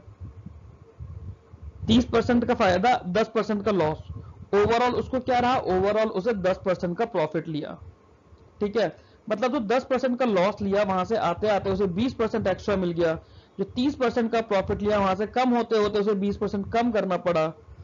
90 से 110 20, 130 से 110 ये भी 20, मतलब दोनों ही तरफ उसे बराबर बराबर चलना पड़ा, मतलब 1:1। अगला सवाल देखते हैं friends. Two lots of oranges with equal quantity, one costing rupees 20 per dozen and other costing rupees 30 per dozen, are mixed together, and the whole lot is sold at rupees 24 per dozen. Then what is the profit or loss? अब देखो, दो lots हैं मेरे पास, ठीक है, एक 20 रुपए पर डजन का है, दूसरा 30 रुपए पर डजन का है। अगर मैंने दोनों का एक एक लॉट उठा लिया, ठीक है, क्योंकि दोनों ही इक्वल क्वांटिटी की बात कर रहे हैं, तो दोनों की एक एक क्वांटिटी उठा ली, मतलब मेरे पास टोटल 24 हो गए, और 24 मेरे पास ये आए हैं 50 रुपए के, 20 रुपए का एक और 30 रुपए का दूसरा। अब मैंने 24 रुपए के रेट पर बेचा है, तो मतलब मैं ऐसे ही देख सकता हूं कि मेरा रेट 25 रुपए होना चाहिए था। अगर मैं एवरेज रेट निकालता तो 25 होना चाहिए था ना, बट है कितना? 24। लॉस कितना हुआ मेरे को? लॉस हो रहा है ना इसमें, तो लॉस हो रहा है 1/25 का। 1/25 होता है दोस्तों लॉस ऑफ 4%। ओरली करना था, इसमें तो कुछ भी नहीं लिखना पड़ा हमें, ओरली हो गया ना ये सबका। नहीं हुआ तो एक बार समझो, हमने देखा 20 रुपीज का एक है, 30 रुपीज का दूसरा है, हमने 1 डजन ये लिया और 1 डजन हमने ये लिया, दोनों को मिलाया 2 डजन हमारे पास हो गए, और ये हो गए 50 रुपए के। 2 डजन 50 के, तो 1 डजन की वैल्यू हो गई हमारे पास 25। हमने 1 डजन कितने में बेचा? ये हमने बेचा 24 में। डिफरेंस कितना रहा? 25 माइनस 24 दैट इज 1। कॉस्टिंग कितनी थी हमारी? 25, मतलब 1/25 का लॉस हुआ। 1/25 को दोस्तों जब परसेंटेज में करा तो वैल्यू आ गई 4%। अगला सवाल देखते हैं। Shopkeeper marks up the price of his product by 40%. If he increases the discount from 5 to 10%, the profit would decrease by ₹14. How much profit would he earn if he give a discount of 20% on the mark price? देखो दोस्तों, मैंने आपको बताया था कि discount हम लोग हमेशा मार्क प्राइस पर देते हैं। मार्क प्राइस कितनी हो गई? हमने 100% अगर उसकी वैल्यू थी तो 40% बढ़ा के हमारी 140% हो गई। 140 पर अगर मैं 5% का डिस्काउंट देता, या फिर मैं 140 पर 10% का डिस्काउंट देता। अब आप ये देखो, 140 का 5% कितना हो जाएगा दोस्तों? 7। 140 का 10% कितना हो जाएगा? 14। 7 और 14, ठीक है। एक तरफ मेरी वैल्यू 7% कम हो रही है, एक तरफ वैल्यू 14% कम हो रही है। दोनों का डिफरेंस है दोस्तों 7% का, और 7% की वैल्यू मुझे गिवन है ₹14। मेरे को 7% का ही तो लॉस होता। 7% का लॉस मतलब 7% जो प्रॉफिट कम होता, मतलब वो 14 रुपए की वैल्यू है। 7% अगर 14 है तो 100% की वैल्यू कितनी हो जाएगी? सबसे पहले तो मैं यही सोच लूंगा, 100% की वैल्यू हो जाएगी 200 रुपए, ठीक है। अब आगे इसमें बोला है अगर उसने 20% का डिस्काउंट दिया होता तो। अब देखो दोस्तों, अगर 20% का डिस्काउंट दिया होता, हमारी जो वैल्यू 100% है, 100% की जो वैल्यू है उसे हमने 40% का बढ़ाया तो 140% हो गई। 140% पर उसे 40% का फायदा था, 40% का फायदा मतलब 80 रुपए का। ठीक, अब इसने पूछा है उसे कितना प्रॉफिट मिलता, 200 रुपए का तो था ही था ये। अब 140 का 220% कितना होगा, 28%। 140 का 20% होगा 28%, मतलब तो हमने ये देखा कि हमारे पास 140 का 20% होता है दोस्तों 28, मतलब 140 में से 28 गए, हमारा बचा 112। तो 112 पे अब हम लोग बात कर रहे हैं दोस्तों। जब हम 112 पे बात कर रहे हैं तो 12% का प्रॉफिट हो रहा है। हमने पीछे देखा कि 1% की वैल्यू 2 थी, मतलब 12% की वैल्यू हो गई 24 रुपए। आपका आंसर। 10 आपको नहीं चलाना है, चलाने की जरूरत पड़े मैं आप लोगों के सामने लिख देता हूं। हमने इसमें सीपी मान लिया इसका 100, हमने इसका मार्क प्राइस मान लिया 140। ठीक है, हमारे पास 5% का डिस्काउंट था तो यहाँ पे हमारी एसपी हो गई 140 का 5% कितना होगा, 140 का 5% होगा 7, मतलब 133%। ठीक है, अब हम सारी परसेंटेज की बात कर रहे हैं। अगर हमने 10% का डिस्काउंट दिया तो हमारी एसपी हो जाएगी दोस्तों 126%। ये जो डिफरेंस है ये 7% का डिफरेंस है, is equal to ₹14। 1% is equal to ₹2। यहां तक आपको समझ आ गया होगा। अब दूसरे पेन से लिख देते हैं। 140 पर हमने माइनस करा 20% दोस्तों, मतलब 20% की वैल्यू हुई 28, मतलब ये वैल्यू आपकी आ गई 112%। 112% मतलब profit is equals to 12%, which is equals to 2 into 12 is equals to ₹24। ये है आपका लिखने का तरीका। बट हमें इतना तरीके का तामझाम की नीड है? बिल्कुल नहीं, हम ऐसे ही ओरली करेंगे। एग्जाम तो दोस्तों तभी निकालेंगे ना जब आप ओरली करोगे, वरना एग्जाम कैसे निकाल लोगे। तो अब अगला सवाल देखते हैं दोस्तों। इस वाले सवाल को देखो, इसमें दिया है a group of students prepare stuffed toys as a part of their group activity. They spend ₹100 on velvet, ₹5 on thread and needle, and ₹27 on miscellaneous items. They made 30 toys, 50% of which were purchased by force by some senior students, causing them a loss of 50%. At what percent profit should they sell the remaining toys so as to gain 50% of the total cost? आप ऐसे समझो दोस्तों, आपको इसकी need नहीं है, आपको इसकी भी नीड नहीं है, आपको इसकी भी नीड नहीं है, आपको इसकी भी नीड नहीं है।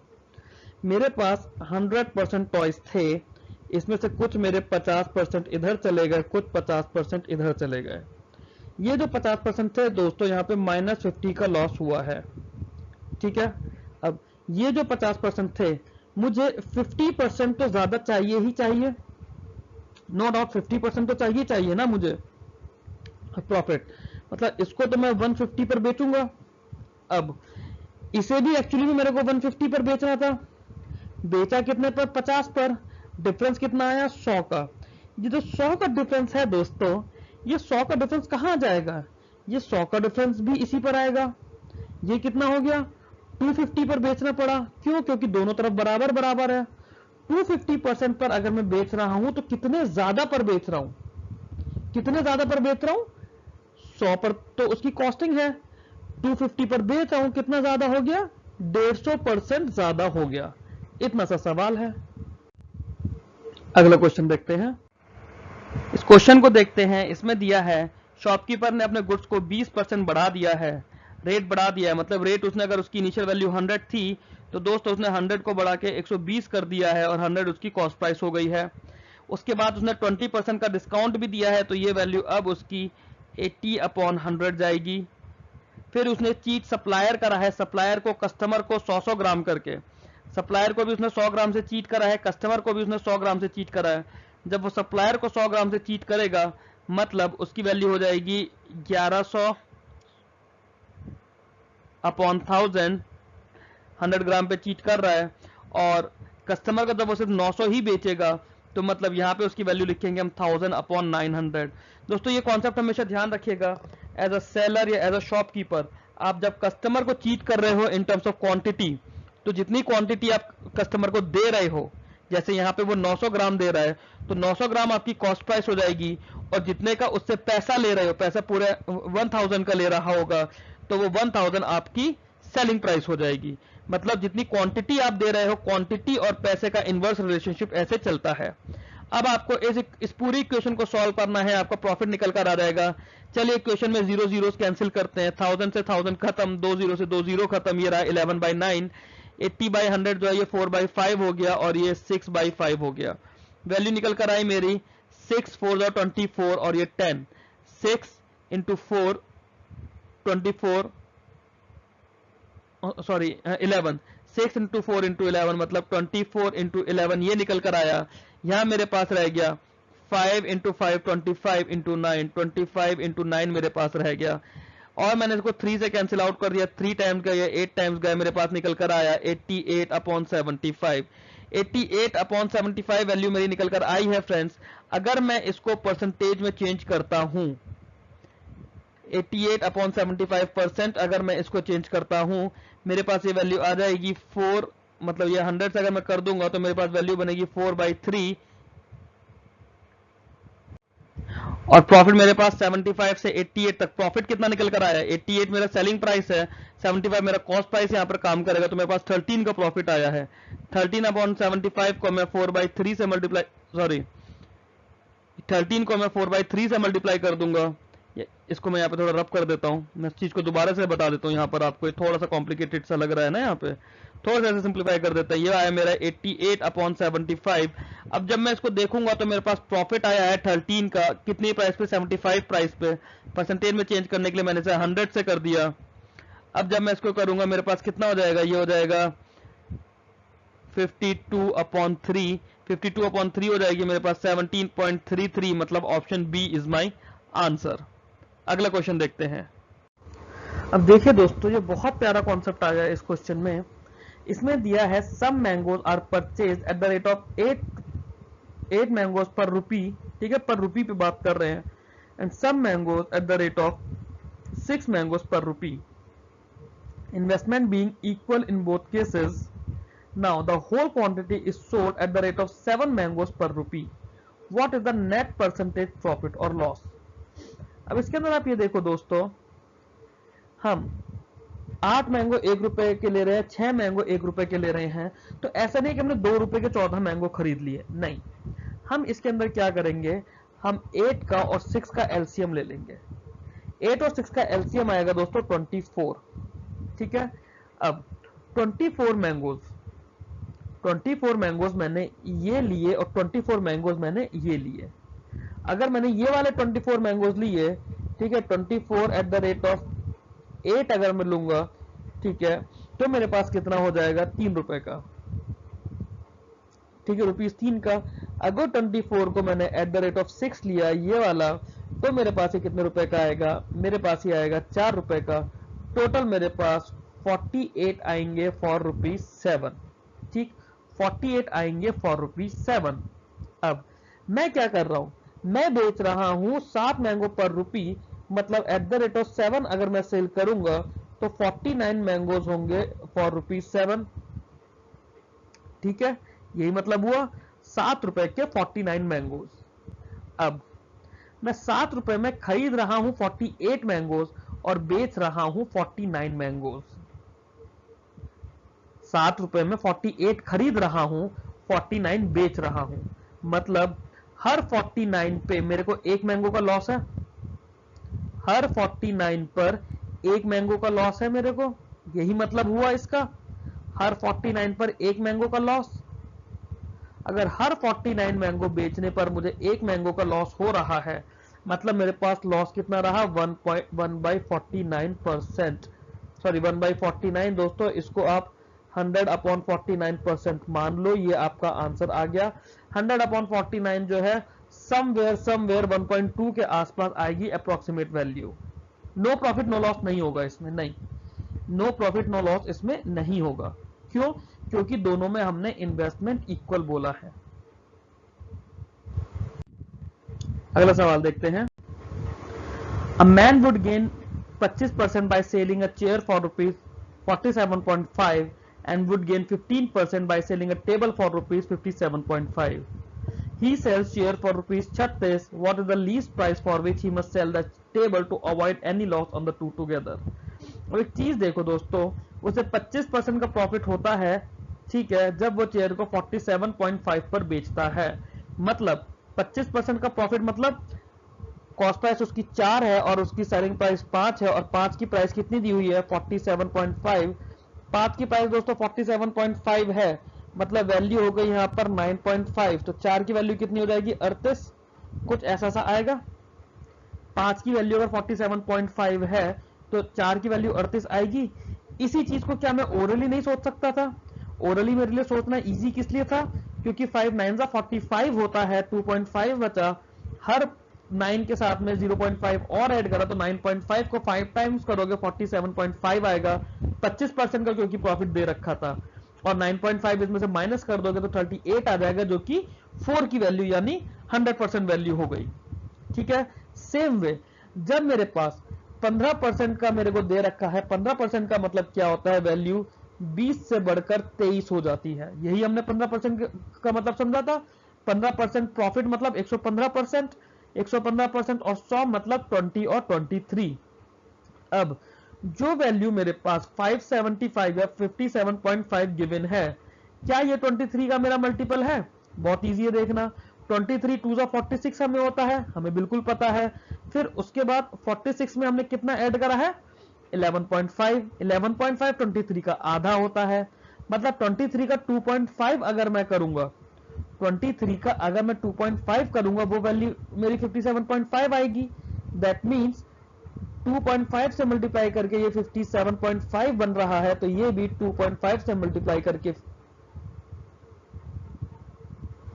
50 बनेगा। ठीक है, 50 बन गया। अब मुझे इसमें क्या बोला है, मुझे इसके अंदर ये बोला गया है कि इसको तो मैंने 36 रुपए पर बेच दिया है। 36 रुपए पर मतलब मेरे पास लॉस होगा 2 रुपए का। ठीक है, मुझे ये मैं कितने पर बेचूं कि मुझे कोई भी लॉस ना हो, कोई भी लॉस ना हो, तो मैं ये कितने पर बेचूं दोस्तों? इसे मैं बेचूंगा 52 रुपीस पर, 52 रुपीस पर बेचूंगा, तो मुझे इसमें कोई भी लॉस नहीं होगा। क्लियर है? दोबारा से समझ लो, क्वेश्चन में बोला गया है कि अगर 47.5 रुपीस में एक चेयर को बेचता है तो उस पर 25% का फायदा होगा, और अगर 57.5 रुपीस में चेयर को बेचता है तो उसे 15% का फायदा होगा। ठीक है, उसने चेयर को तो 36 रुपए में बेच दिया। अब वो टेबल को मिनिमम कितने रुपए में बेचे, टेबल को मिनिमम कितने रुपए में बेचे कि उसे दोनों को बेचने पर कोई भी लॉस ना हो, मतलब दोनों का कॉस्ट प्राइस उसका सम निकले। ठीक है, 47.5 जब उसे 25% का प्रॉफिट हो रहा था, मतलब 4 से बढ़ के वैल्यू 5 हो गई, यही हमने पढ़ा था। 5 यूनिट की वैल्यू अगर 47.5 है तो 4 यूनिट की वैल्यू हमारी 38 आ गई, यही तो मतलब हुआ। 5 मैरून कर देते हैं, 5 यूनिट से अगर 47.5 आ रहा है तो 4 की वैल्यू 38 निकल कर आई। क्लियर हुआ? जब 15% का प्रॉफिट ले रहा था, मतलब वैल्यू 20 से बढ़ के 23 हो रही थी। 20 से बढ़ के 23 होने का मतलब है दोस्तों, 23 की वैल्यू अगर 57.5 है तो 1 की वैल्यू 2.5 होगी। 1 की वैल्यू 2.5 होने का मतलब 20 की वैल्यू 50 हो गई। ठीक, अब जब वो 36 रुपए में चेयर को बेच रहा था जो कि 38 रुपए की है, उसे 2 रुपए का नुकसान हो रहा था ना। अब उसे इस 2 रुपए के नुकसान की भरपाई करने के लिए टेबल 50 रुपए की जो है वो कितने की बेचेगा, वो बेचेगा 52 रुपए की, ताकि उसका कोई भी उसे नुकसान ना उठाना पड़े। बस ये इसका आंसर है। अगला सवाल देखते हैं। Book seller marks his book at an advance of 69% on the actual cost of production. ठीक है, he allows discount of 15% and also given a copy free for every dozen sold at a time. What rate percent profit does the bookseller make if the books are sold in the lot of 12? अब एक चीज देखो दोस्तों, 12 का मतलब already एक dozen हो गया है। ठीक है, मतलब वो 13 बुक बेच रहा है एक बार में, क्योंकि एक बुक तो वो फ्री दे रहा है ना हर 12 बुक बेचने पर, तो वो 13 बुक बेच रहा है। ठीक है, अब 13 बुक की जो कॉस्टिंग है, वो इसको ऐसे समझो, जब वो 13 बुक बेच रहा है, हर बुक की कॉस्ट प्राइस मैंने 1 मान लिया, 1 is the cost price for every book. उसे मिल कितना रहा है, मिल उसे रहा है 12 रुपए, तो उसकी ने जो बुकें बेची उनका ना, एक मिनट, तो यहाँ पे टोटल कॉस्ट प्राइस लिख दो 13, 12 रुपए तो उससे 12 तो उसने बेची, 12 कितने पर बेची, 169% पर, 69 तो उसने ऑलरेडी एडवांस कर दिया ना, इंटू 169 अपॉन 100, ये रहा कुछ। तो 169 अपॉन 100 कब, जब मैंने ये वैल्यू 100 मान ली, हर बुक की 100 मान ली, तो ये मेरी 1300 हो गई। 12 इंटू 169 अपॉन 100, ये चीज समझ आई। एक बुक की कॉस्ट 100 रुपए है जिसपे वो 69% का प्रॉफिट ले रहा है, तो 169 इंटू 169 अपॉन 100 हो गया।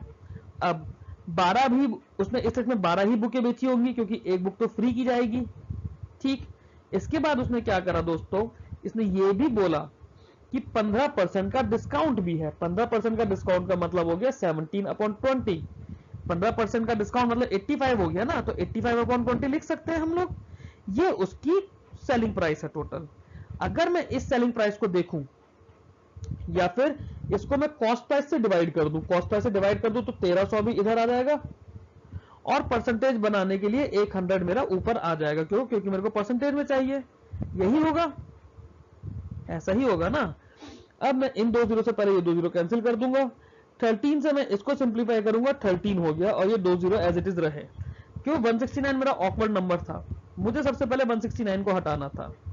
अब मेरे पास ये वैल्यू कितनी रह गई, 4 से इसे काट दूंगा, 4 3 12, 4 5 20, मेरे पास वैल्यू कितनी रही। अगर मैं 100 को ना भी करूं तो मैं डायरेक्ट इसे परसेंटेज में मेंशन कर सकता हूं, 3 इंटू 13 इंटू 17 अपॉन 5, ये मेरा आंसर आ जाएगा। इसे मैं सॉल्व करूंगा तो मतलब ये उसका परसेंटेज निकल आएगा कितना हुआ, ये कितना हुआ, 13 इंटू 17, 17 दाम 170, 17 3 51, वैल्यू कितनी हो गई, 170 51 221, 221 को 3 से मल्टीप्लाई करा, वैल्यू हो गई 663, तो 663 हुआ।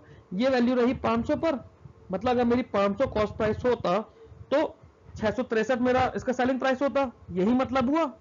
मतलब 500 पर 163 का प्रॉफिट हुआ है, 500 पर 163 का प्रॉफिट हुआ है। 163 को मैं यहाँ पे डबल कर दूंगा, मेरी वैल्यू आ गई है 326 अपॉन 1000। 326 अपॉन 1000 देखते ही मैं समझ गया, मेरा ऑप्शन आ गया 32.6। कुछ इस तरह से मैंने कैलकुलेशन को घुमा फिरा के अपने लिए थोड़ा इजी कर दिया, क्यों, क्योंकि मुझे नंबर्स ऐसे रखने थे कि मैं उन्हें इजीली सोच पाऊं। सिंपल था। नहीं समझ आया तो एक बार दोबारा इसी कैलकुलेशन को समझ लो, हमने क्या करा। हमने दोस्तों इसके अंदर ये करा, इसको थोड़ा मैं रब कर दूं तो हम इसे दोबारा से करते हैं। यहां पे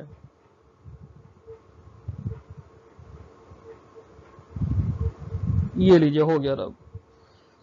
तो दोस्तों हमने इसके अंदर ये करा, हमने बोला कि हमने 69% वैल्यू बढ़ा दी हर बुक की, 15% का हमने डिस्काउंट दिया।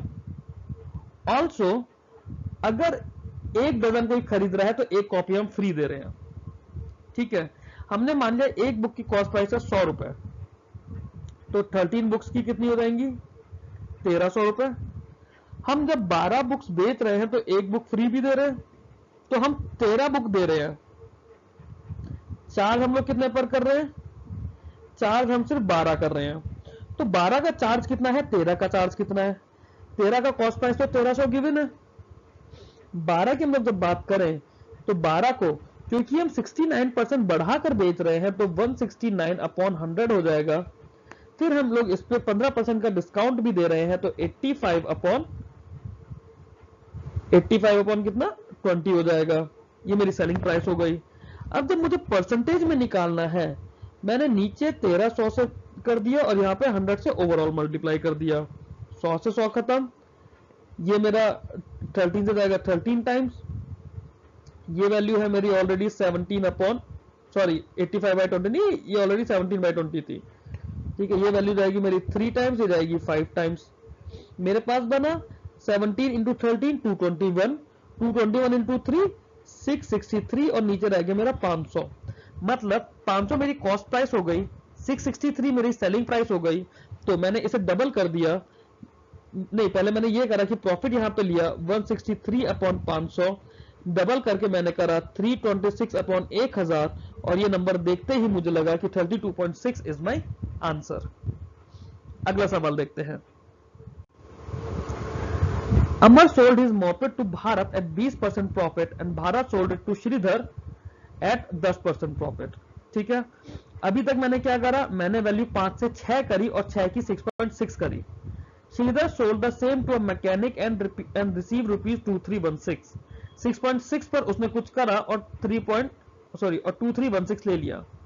अगर अमर ने सेम मोपेड को सॉल्व किया होता मैकेनिक को एंड रिसीव किया होता the same amount the mechanic paid to Shridhar, what profit percentage would Amar have made. अब एक बात देखो दोस्तों, आपको इसके अंदर क्या दिखेगा कि आपके पास एक तरफ तो परसेंटेज में है, अगर हम ट्रेडिशनल मेथड में इसको एक्स भी मान ले, ठीक है, एक्स रुपीस की हमारी ये है ओरिजिनली, हमने क्या करा, हमने इसको 120 अपॉन 100 एक्स करा, फिर हमने 110 अपॉन 100 एक्स करा, सॉरी 110 अपॉन 100 करा, और Shridhar sold the same to a mechanic, ठीक है, और द मैकेनिक के पास गया तो 2316 रुपए मिला। अमर ने भारत को बेच के 20% लिए, भारत ने श्रीधर को बेच के 20% लिए, श्रीधर ने 2316 में बेच दिया। अब अगर अमर ने सेम मोपेड ये एक्स वाली डायरेक्ट उसने अगर 2316 को बेची होती तो क्या कुछ प्रॉफिट परसेंटेज का हमें रिलेशन निकल रहा है? नहीं। क्यों? क्योंकि हमें ये चीज जाननी थी कि ये कितना प्रॉफिट या कितना लॉस हुआ है। अगर ये हमारे पास होता तो हम इसका आंसर निकाल लेते। तो यहां पे आंसर हो जाएगा कैन नॉट बी डिटरमाइंड। अगला सवाल देखते हैं दोस्तों। A sold an article to B at a profit of 20%. B sold the same article to C at a loss of 25%. C sold the same article to D at a profit of 40%. अगर D ने 252 रुपए दिए हैं तो बताओ A ने कितने दिए होंगे। ठीक है, अब A की कॉस्टिंग कितनी है? 5। A ने B को दिया तो B को कितने का पड़ा? 6 का। B ने क्या करा? B ने C को दे दिया 25% के लॉस पे, मतलब C को कितने का पड़ा? 4.5 का। यहां तक आप ओरली कर सकते हो ना, A की 5, B की 6, C की 4.5। अब C ने बेचा D को 40% के प्रॉफिट पे। अब दोस्तों जो ये 4.5 है ना, यहां पे इसे 4.5 बदल के 45 कर दो। ये तो आप कर सकते हो ना नंबर्स की हेरा फेरी रेशियो में। यहां पे 4.5 को बदल के आप 45 कर दो ताकि आपको 40% निकालना इजी हो जाए। अगर आप 45 का 40% निकालोगे दोस्तों तो ये आएगा 18। 45 का 40% आएगा 18। 18 होने का मतलब है इसकी वैल्यू हो गई, D की वैल्यू हो गई 63। जब A की वैल्यू 5 मानी थी तो मतलब वो वैल्यू हो गई थी 50। D की वैल्यू हो गई 63। 63 और 252 को आप देखो तो क्या ये 4 का मल्टीपल नहीं दिख रहा आपको? 63 4 252 बनेंगे।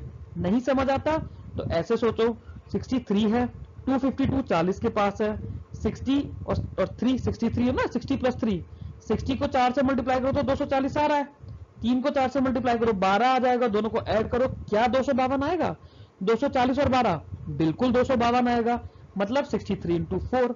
अब 63 यूनिट की वैल्यू अगर 252 यूनिट है, एक यूनिट की वैल्यू 4 यूनिट हो गई, एक यूनिट की वैल्यू 4 यूनिट है दोस्तों, तो 50 यूनिट की वैल्यू कितनी हो जाएगी?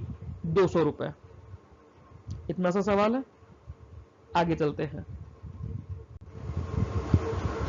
रोहन ने एक बाइक परचेस करी है 54,000 रुपए की, उसने उसे बेचा है एट अ लॉस ऑफ 8%। ठीक है, एक बाइक है 54,000 रुपए की, 8% के लॉस पर उसने बेचा है।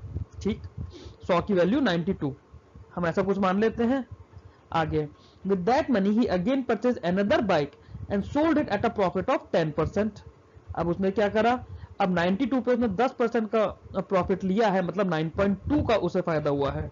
जब 9.2 का दोस्तों फायदा हुआ है तो 8 आते आते तो 100 पूरे हो गए, 1.2 बचा, मतलब 101.2। तो ओवरऑल उसे प्रॉफिट कितना रहा? 1.2% का। बट दोस्तों 1.2% किसका है? ये 1.2% है 54,000 का, क्योंकि 54,000 ही तो 100 की हमने वैल्यू मानी थी। तो 54,000 का 1.2% आपको निकालना है। 1.2 अपॉन 100 इंटू 54,000, 2 0 से 2 0 खत्म, 12 इंटू 54 हो गया, मल्टीप्लाई करो। आपको ये तो क्लियर है कि 1.2% का प्रॉफिट है। ठीक है, 12 को देखो, 12 चौक 48, 12 15 7, 648 आंसर आ गया। क्लियर? इतना सा सवाल, आगे चलते हैं। By selling an article at 80% of its marked price, a merchant makes a loss of 12%. What will be the profit percent or loss made by the merchant if he sell the article at 95% of its marked price? बहुत बढ़िया सवाल है। एक merchant ने क्या करा, एक article बेचा उसकी 80% मार्क प्राइस पर। तो मार्क प्राइस को दोस्तों हम यहाँ पे 100 मान लेते हैं, 80% पर बेच रहा है, मतलब उसने 80 पर बेची। Merchant makes a loss of 12%, ठीक है। तो जो 80 मार्क प्राइस है, जो 80 मार्क प्राइस है वो कॉस्ट प्राइस का कितना हुआ, 12% का लॉस हुआ ना, मतलब 80 मार्क प्राइस जो हुआ वो 88 कॉस्ट प्राइस हुआ, यही कुछ ऐसा मतलब हुआ। अगर उसकी मार्क प्राइस मैंने 100 मानी, कॉस्ट प्राइस 100 मानी, ठीक है, 80% of mark price 88% cost price निकल कर आया ना। रेशियो देखो 80 और 88 क्या बना, 10 और 11, ठीक है।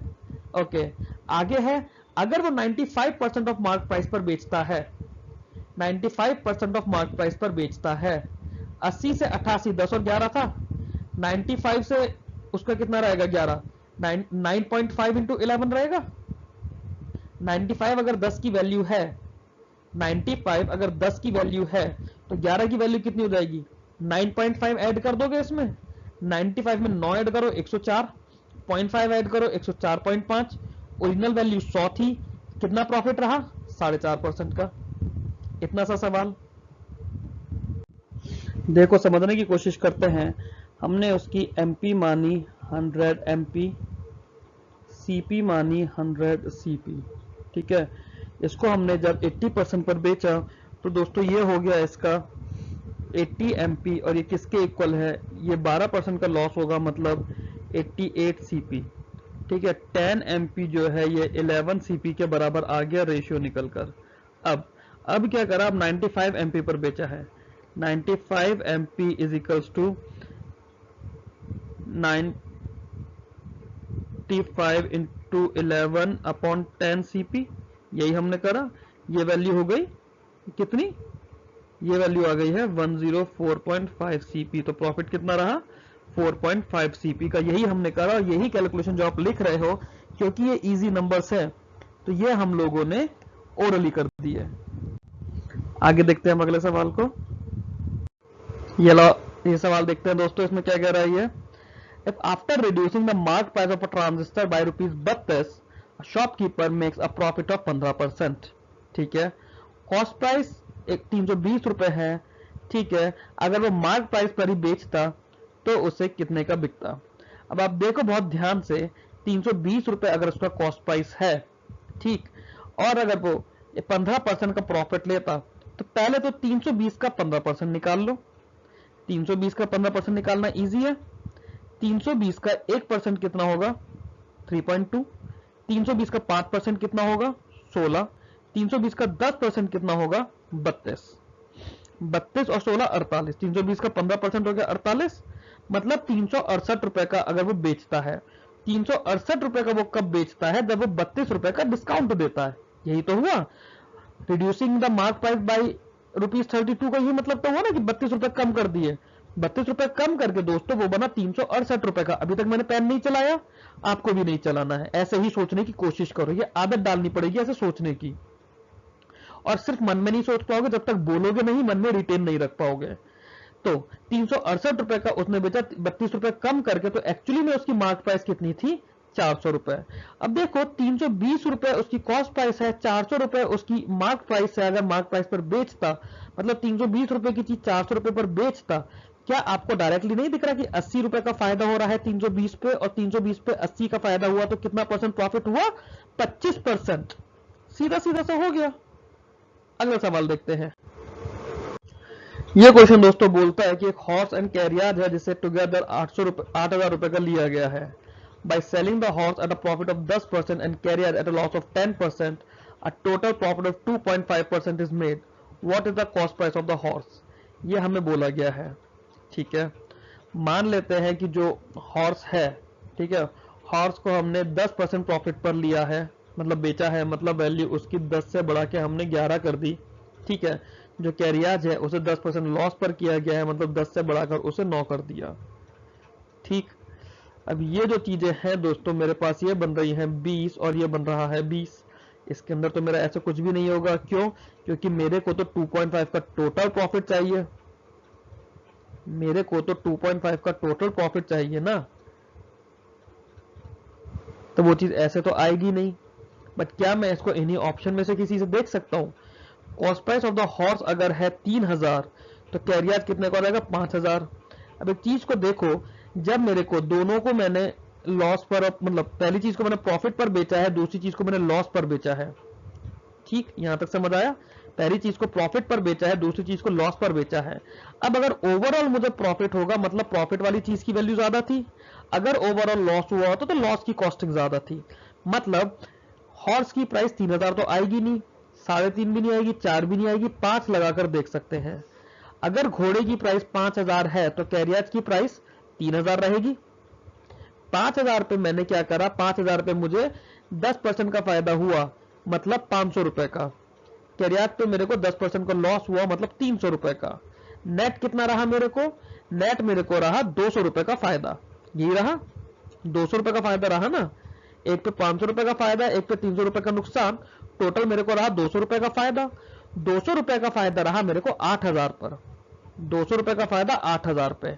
अगर 8000 और 200 को मैं देखूं तो हाँ, ये मेरा 2.5% है। 200 रुपए अपॉन 8000, इसको आप ऐसे कर लो, यहाँ पे आप चाहो तो लिख लो 200 अपॉन 8000 इंटू 100, वैल्यू कितनी रही, 30 से 30 कट गया, 20 अपॉन 8, ये आप करोगे 2.5 आएगा और यही आपका आंसर आ गया।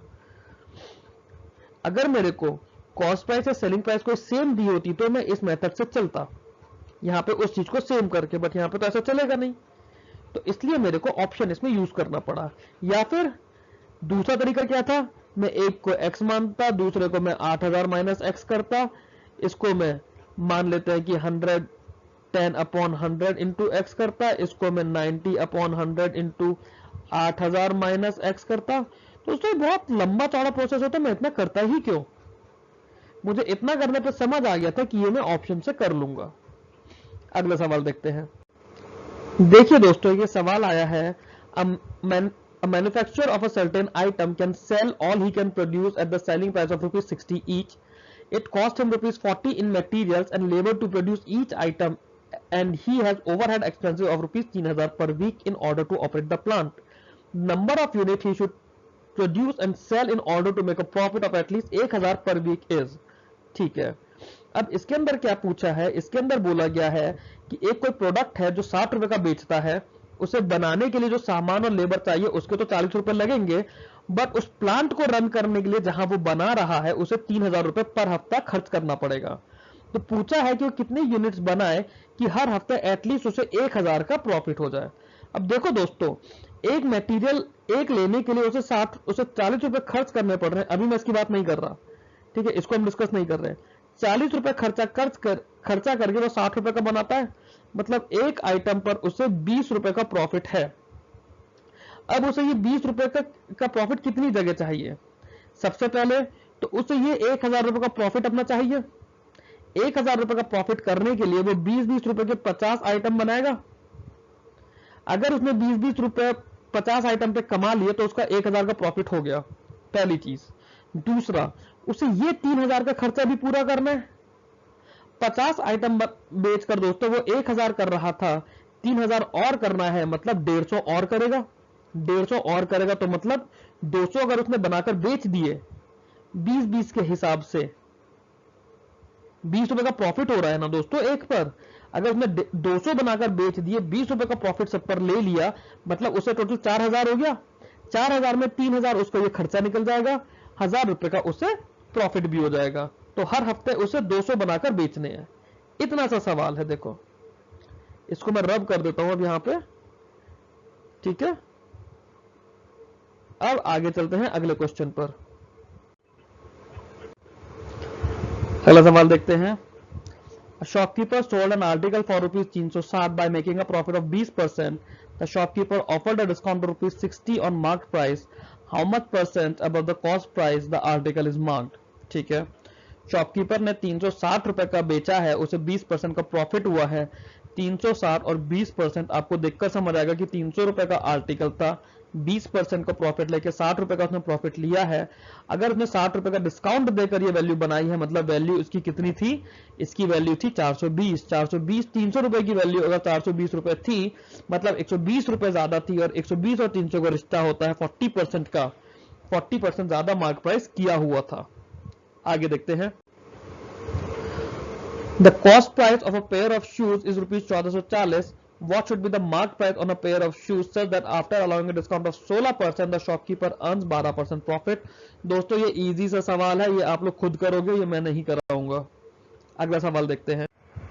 अब ये क्वेश्चन आया है दोस्तों, इसमें दिया है mark price of an article 1500 रुपए है, दो सक्सेसिव डिस्काउंट दिए गए हैं x% के on the mark price is equal to a single discount of इतना, what will be the selling price of an article अगर सिंगल डिस्काउंट x दिया होता तो। ठीक है, अब दोस्तों इस क्वेश्चन को देखिए, थोड़ा सा ट्रिकी क्वेश्चन है ये वाला, इसे हम ओरली नहीं करेंगे। इसके अंदर मेरे पास तो जो ट्रेडिशनल मेथड है वही मैं आप लोगों को दूंगा। आप लोगों के पास अगर कोई और अच्छा मेथड आता है तो आप लोग प्लीज उसे शेयर कीजिएगा मेरे साथ। इस क्वेश्चन को हम लोग देखना शुरू करते हैं। सबसे पहले हमें इसके अंदर क्या गिवन है, हमारे पास इसके अंदर जो एमपी का अमाउंट है मार्क प्राइस, ये वैल्यू 1500 गिवन है। डिस्काउंट हमें कितना गिवन है 587.40, माइनस करेंगे तो हमारे पास कितना आ जाएगा 587.40। काम करो, माइनस मत करो, डिस्काउंट का परसेंटेज निकाल लो, सिंगल डिस्काउंट कितना है ये 587.40 अपॉन 1500 इंटू 100। इस चीज को अगर आप निकालोगे फर्दर आप इसे कैलकुलेट करना, ये वैल्यू कुछ आएगी निकल कर। ठीक है, अब हमें इसके अंदर क्या दिया है, जब भी हमें इसके अंदर ऐसे मल्टीपल डिस्काउंट्स आपको दिए हों, एक फॉर्मूला होता है परसेंटेज में x plus x minus x into x upon 100। अगर दो अलग अलग डिस्काउंट दिए होते हैं तो उसके लिए फॉर्मूला होता है d1 plus d2 minus d1 d2 upon 100। यहाँ पे d1 और d2 दोनों डिस्काउंट सेम है, तो मेरा वैल्यू रहा, ये रहा 2x minus X square upon 100। ये जो डिस्काउंट है किसके इक्वल है, ये वाला अमाउंट, ये वाला अमाउंट आएगा, मैं अपने पास चेक करके बता देता हूँ, मैं कैलकुलेट नहीं कर रहा हूँ इसको। लेट मी चेक इसकी वैल्यू क्या है, इसकी वैल्यू है 39.16। This value is 39.16%। जब ये वैल्यू 39.16 आएगी, 100 आप इधर मल्टीप्लाई कर दोगे, आपकी वैल्यू बनेगी 200x minus X square is equals to 3916। Further आप इस क्वाड्रेटिक इक्वेशन को सॉल्व करोगे, आपके पास x की वैल्यू आ जाएगी। x की वैल्यू सॉल्व करना आप लोगों का काम है। I am not here to solve the equation, I am here to explain you the concept.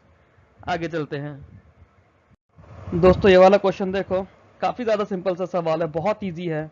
इसमें दिया है कि सेलिंग प्राइस किसी आर्टिकल की उसकी कॉस्ट प्राइस से 32% ज्यादा है, मतलब कॉस्ट प्राइस मेरी हो गई 100, सेलिंग प्राइस मेरी हो गई 32।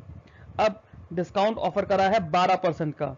अगर मैं 132, अगर मैं 132 की बात करूं और इस पे 12% का देखूं, तो इस पे 12% का क्या मतलब होता है दोस्तों, 12% मतलब 3/25, और ये 3/25 किसका है, ये है 132 का।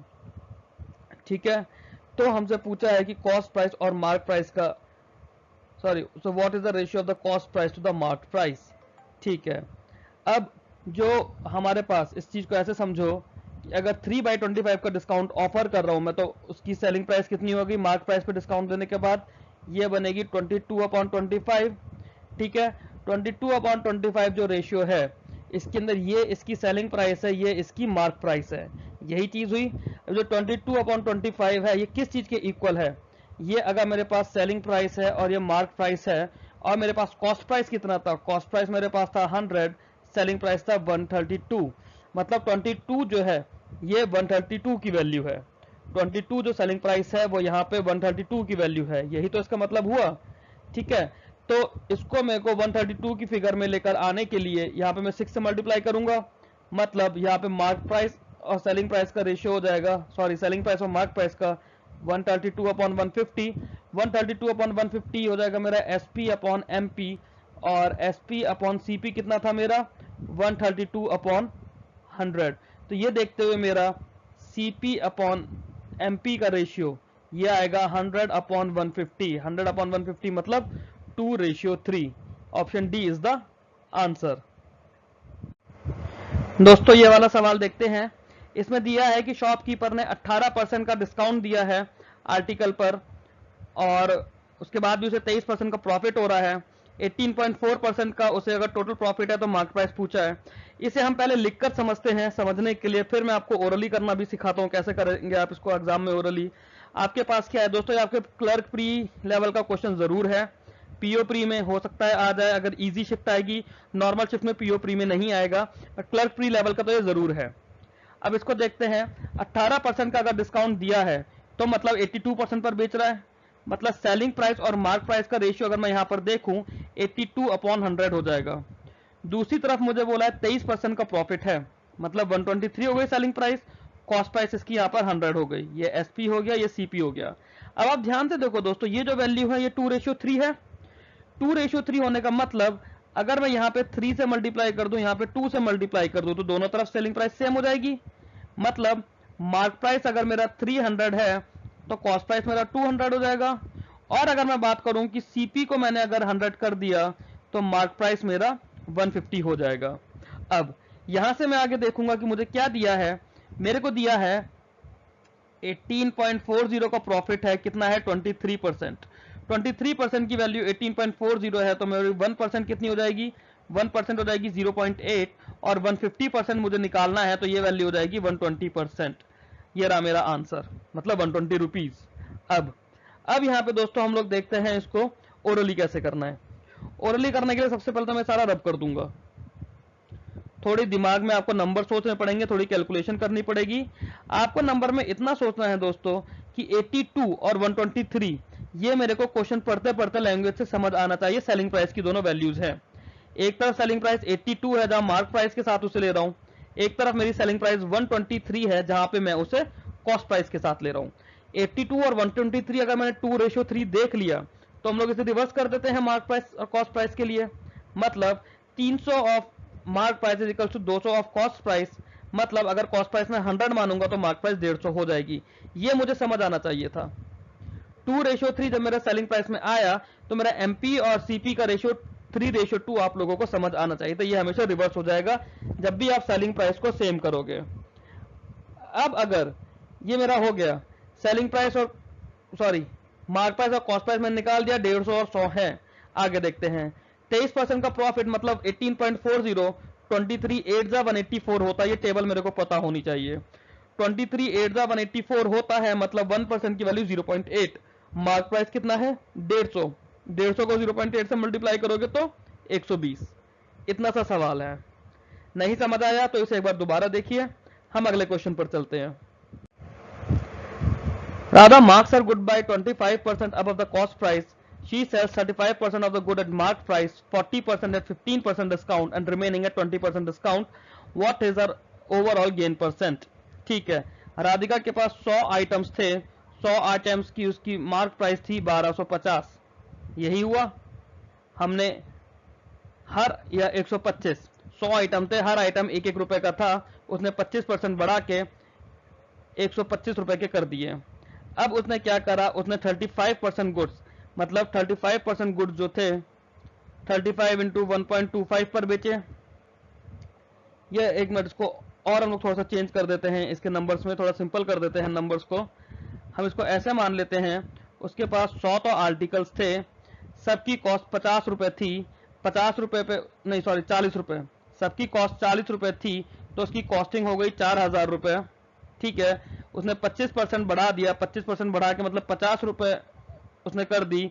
अब 50 रुपए उसने 25% बढ़ा के कर दी। 35% गुड उसने मार्क प्राइस पर बेचे, मतलब 35 गुड्स उसने 50 रुपीज पर बेचे हैं, प्लस 40% उसने 15% का डिस्काउंट। अब 50 रुपए के आइटम पे 15% का डिस्काउंट दिया है दोस्तों। 15% 50 का कितना होता है 7.5, मतलब जो 40 आर्टिकल्स हैं, 40 आर्टिकल्स उसने 7.5 रुपए कम में बेचे, मतलब 42.5 में बेचे। 7.5 रुपए कम में बेचे ना, मतलब यही हुआ 42.5, प्लस बचे हुए जो आर्टिकल्स हैं 35 यहां निकल गए, 40 यहां निकल गए, कितने बचे 25 आर्टिकल बचे। 25 आर्टिकल उसने 20% डिस्काउंट पर बेचे, 50 का 20% डिस्काउंट रहा, मतलब 40। तब आप एक चीज देखो, ओवरऑल परसेंटेज में गेन पूछा गया है। ठीक है, परसेंटेज में गेन ओवरऑल पूछा गया है, मतलब 25 आर्टिकल्स पे तो कोई भी प्रॉफिट नहीं हुआ है। ठीक है, 40 आर्टिकल पे 2.5% का प्रॉफिट हुआ है, 40 आर्टिकल पे 2.5% का प्रॉफिट हुआ है। इस चीज को याद रखना, 40 आर्टिकल पे कितना हुआ है 2.5% का। 2.5% का 40 आर्टिकल पे होने का मतलब है कि 100 का प्रॉफिट हुआ है अभी तक। अभी तक सिर्फ 100 का प्रॉफिट हुआ है। 40 का 2.5 मतलब 100 का प्रॉफिट, 40 इंटू 2.5 100 होता है, ठीक है। और 35 आर्टिकल पे 10 का प्रॉफिट हुआ है। 35 आर्टिकल पे 10 का प्रॉफिट होना मतलब 35 आर्टिकल पर 10 का प्रॉफिट होना मतलब 350 प्रॉफिट। ये जो प्रॉफिट हुआ है दोस्तों, ये उसको 350 हुआ है। 350 यहां पर हुआ है, 100 ऊपर हुआ है, टोटल उसे 100 आर्टिकल पे 450 का प्रॉफिट हुआ है। 100 आर्टिकल पे 450 का प्रॉफिट हुआ है, या फिर मैं इसको डायरेक्ट 450 रुपए भी बोल सकता हूं। अब 450 रुपए का जो प्रॉफिट हुआ है दोस्तों, उसे ये हुआ है 4000 रुपए पर। 4000 रुपए पर 450 रुपए का प्रॉफिट हुआ है, मतलब वैल्यू हो जाएगी, मैं इसको थोड़ा रफ कर दूं। आई होप ये चीज आपको समझ आ गई थी जितना मैंने यहाँ पे अभी तक समझाया था। नहीं समझ आया तो क्वेश्चन को एक बार रिवाइंड कर दीजिए।